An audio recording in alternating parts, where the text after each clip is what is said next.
ইতি শ্রীমদ্ ভগবত গীতার চতুর্দশ অধ্যায়ের 19 থেকে 20 নম্বর শ্লোক। ভগবানুবাচ নান্যাং গুণেভ্যঃ কর্তারং যদা দ্রষ্টানুপশ্যতি গুণেভ্যঃ পরং ব্যক্তি ভাবং সোऽধিগচ্ছতি। গুণানেতানং তিত্র ত্রেণ দেহি দেহ সমুম ভববান জন্ম মৃত্যু জরা দুঃখ ক্ষয় বিমুক্তঃ মৃত্যুমশ্নুতে।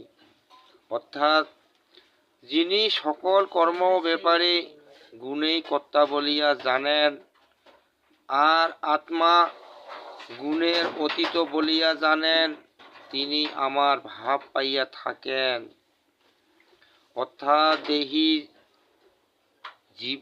জীবিত কাল হইতে এই গুণত্রয়কে অতিক্রম করিয়া জন্ম মৃত্যু জরা দুঃখ হইতে মুক্ত হইয়া অমৃত লাভ করেন। জয় জয় রাধা কৃষ্ণ সীতানাথ প্রেমানন্দে হরি বল হরি বল হরি বল। জয় গীতা জয় গীতা জয় গীতা।